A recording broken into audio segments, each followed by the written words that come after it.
I think the first thing you have to do is decide what the business is and what you're trying to accomplish. We found a void, and there was a lack of particular service in Memphis, Tennessee.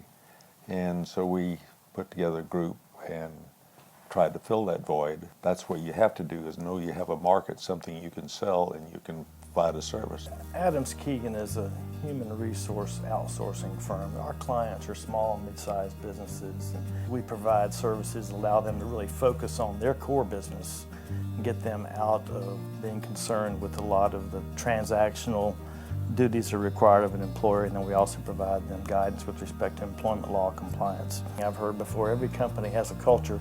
You either create it or your employees create it for you. We worked hard to create a culture early on, and it's still here today. And Jay Keegan, Jim's son, and my current partner in the business, does an outstanding job of maintaining our cultures. Do the right thing even when nobody's looking, and then try to create a family environment.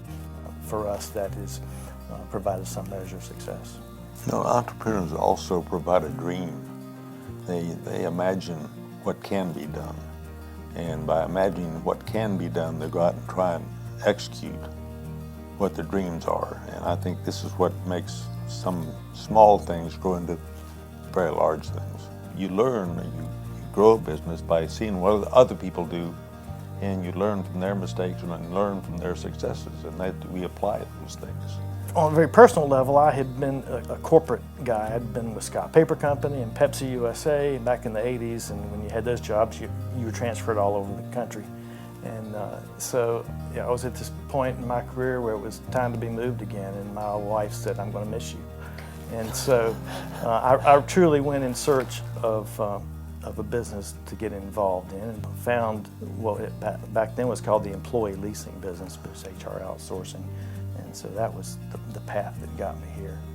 My first job, I think, was I swept floors in a grocery store, but that's I learned I didn't want to be a floor sweeper, and that was pretty easy to come to that conclusion. But after I graduated from college, I went in the Air Force and spent 6 years in the Air Force flying airplanes.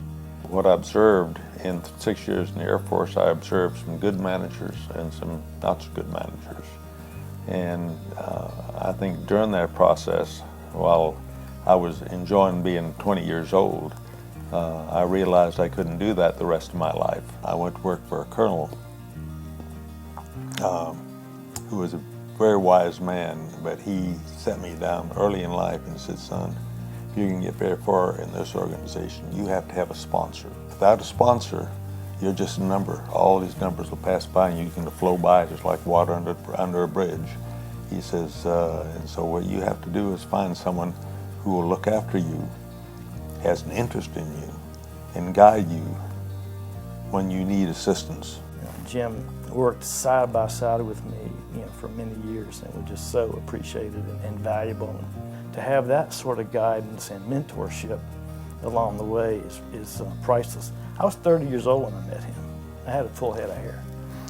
So it was a long time ago, and a lot of lessons learned. And Memphis is a bit of an underdog town.